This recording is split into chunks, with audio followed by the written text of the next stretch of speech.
Hello everyone, कैसे हैं आप लोग। मैं हूं मिथिलेश सोलंकी, सहायक आचार्य इतिहास, राजकीय महाविद्यालय रावतभाटा।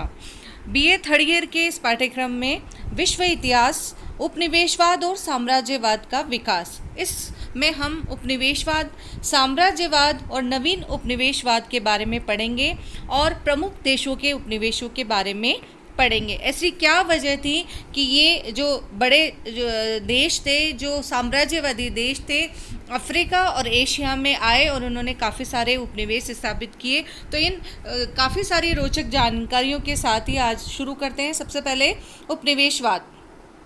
जब कोई अधिक विकसित तथा शक्तिशाली देश किसी अन्य निर्बल एवं विकसित देश पर आर्थिक दृष्टि से अधिकार कर लेता है तो वह देश अधिकृत देश और उपनिवेश कहलाता है और इस प्रवृत्ति को उपनिवेशवाद कहा जाता है।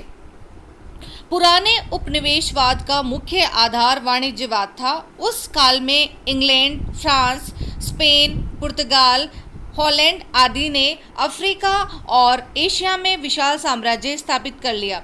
इन देशों का मुख्य उद्देश्य उपनिवेशों से कच्चा माल पर्याप्त मात्रा में प्राप्त करना तथा अपने तैयार माल को उन उपनिवेशों में बेचना था। किंतु नवीन साम्राज्यवाद इन उद्देश्यों के अतिरिक्त अपनी राजनीतिक शक्ति का प्रसार तथा अपनी अतिरिक्त जनसंख्या को बसाने के लिए प्रयत्नशील था।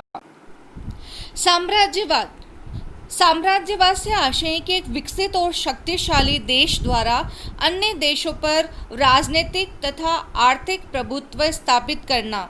इस प्रकार साम्राज्यवाद उपनिवेशवाद का ही एक स्वरूप है। जब उपनिवेशवाद आर्थिक प्रभुता से आगे बढ़ जाता है तो वह स्वरूप साम्राज्यवाद हो जाता है।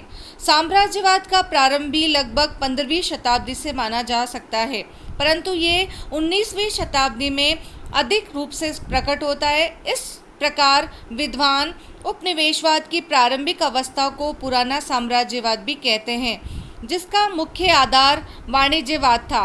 इस दौर में इंग्लैंड, फ्रांस, पुर्तगाल, स्पेन, हॉलैंड आदि देशों ने एशिया तथा अमेरिका में बड़े बड़े उपनिवेशिक साम्राज्य स्थापित किए। 15वीं शताब्दी के अंतिम चरण में एक नई प्रवृत्ति प्रारंभ हुई। भूगोलवेत्ता और अनुसंधानकर्ता नए नए प्रदेशों को खोज निकलने के लिए जिज्ञासु प्रतीत होने लगे। दिग्दर्शन यंत्र के आविष्कार से समुद्री यात्रा आसान हो गई। अब उपनिवेशों की स्थापना का कार्य आसान हो गया और इस कार्य में स्पेन तथा पुर्तगाल ने विशेष तत्परता दिखलाई। स्पेन के राजा की सहायता से 1492 में कोलंबस ने अमेरिका का पता लगाया। 1498 में पुर्तगाल का वास्को डिगामा अफ्रीका का चक्कर लगाते हुए भारत पहुंचा। इन अन्वेषकों के कारण पुर्तगाल और स्पेन 16वीं सदी के अग्रणी उपनिवेशी राष्ट्र बन गए। पुर्तगाल ने ब्राज़ील और भारत तथा अफ्रीका के तट पर व्यापारिक चौकियां स्थापित की।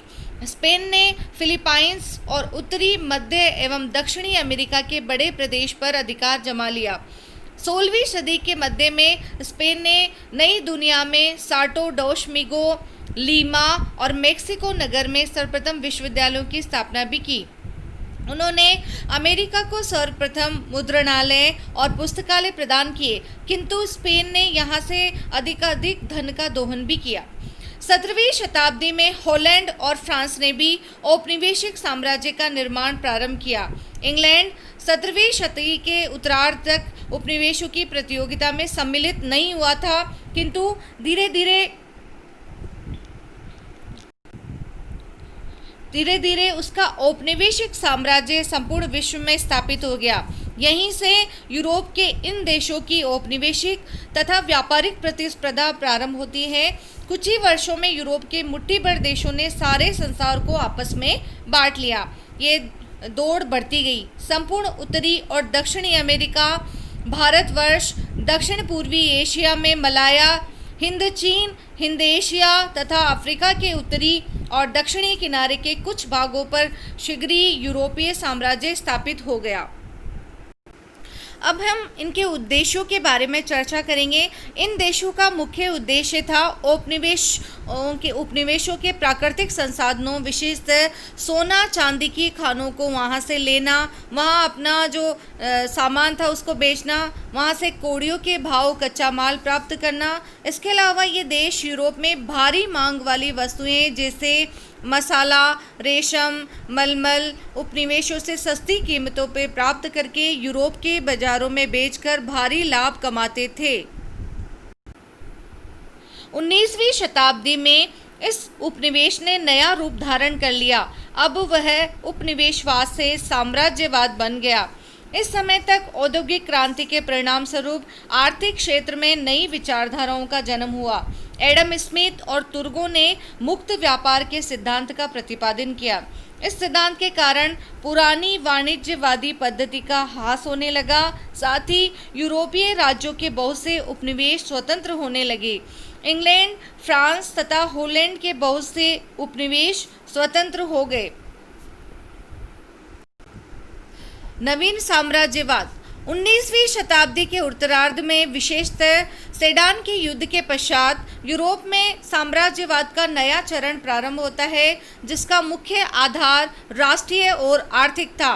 यह नवीन साम्राज्यवाद अपने पुराने उद्देश्य उपनिवेश, उससे कच्चा माल प्राप्त करना तथा वहाँ निर्मित जो माल था उसको बेचना के अतिरिक्त अन्य जिन उद्देश्यों से प्रेरित था उसमें प्रमुख थे अपनी राजनीतिक शक्ति का प्रसार करना, अपनी बढ़ती हुई जनसंख्या से उत्पन्न कठिनाइयों, आवास, रोजगार, खाद्यान्न आदि का समाधान करना। अतः हम देख सकते हैं कि नवीन साम्राज्यवाद पहले से ज़्यादा उग्र था तथा कुछ नवीन प्रवृत्तियाँ इसमें विद्यमान थी, जिनमें जर्मनी व इटली का साम्राज्यवादी दौड़ में शामिल होना, साम्राज्यवादी दौड़ में गैर यूरोपीय राष्ट्रों का सम्मिलित होना जैसे अमेरिका व जापान, आर्थिक एकाधिकारवादी प्रवृत्ति, बढ़ती हुई सैन्य प्रवृत्ति, अधिक से अधिक जो देश सैन्यीकरण करना, अधिक से अधिक हथियार बनाना, अफ्रीका महाद्वीप का अत्यंत किंतु शांतिपूर्ण ढंग से विभाजन करना, ये सारी नवीन प्रवृत्तियों में आता है। अब हम प्रमुख देश और उनके उपनिवेशों के बारे में चर्चा करेंगे।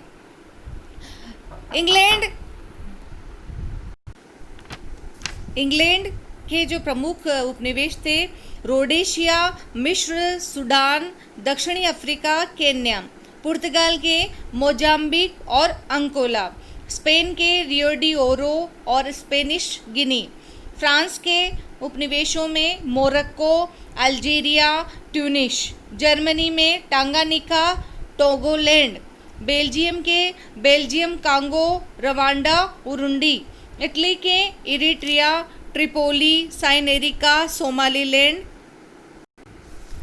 राष्ट्रीय गौरव की वृद्धि के लिए, धर्म के लिए ईसाई मिशनरियों का उनको भेजा जाना आदि कारणों की वजह से यहाँ उपनिवेशों की ज़्यादा से ज़्यादा होड़ मच गई। साथ ही इस चित्र में बताया गया है कि अफ्रीका महाद्वीप में crude oil, gold, coffee, diamond, इन सब चीज़ों की बहुतायत मात्रा में थी, तो एक होड़ सी मच गई।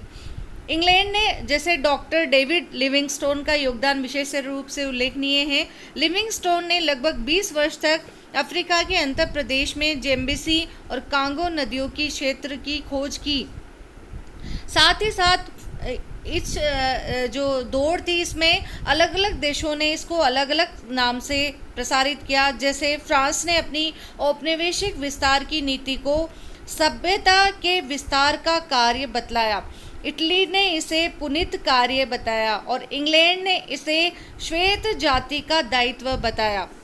वाइट मैन्स बर्डन, यानी ये श्वेत लोगों की जिम्मेदारी है कि वो काले लोगों पे राज करे। इस प्रकार से ये नए नए नियम लागू हो गए। साम्राज्यवाद का प्रसार, हम जो साम्राज्यवाद का प्रसार था, मेन तो इंग्लैंड की जो प्रणाली थी वो फूट डालो और शासन करो की नीति इनकी शुरू से ही थी, पुरानी नीति थी और इन्होंने इसका सहारा भी लिया। सबसे पहले हम जो अफ्रीका की बात करेंगे। अफ्रीका में यूरोपीय साम्राज्यवाद 19वीं शताब्दी की औपनिवेशिक प्रतिस्पर्धा विशेष रूप से अफ्रीका में प्रारंभ हुई। अफ्रीका लगभग जो था उसका विश्व का दूसरा सबसे बड़ा महाद्वीप है और इसे अंध महाद्वीप के बारे के नाम से भी जाना जाता है।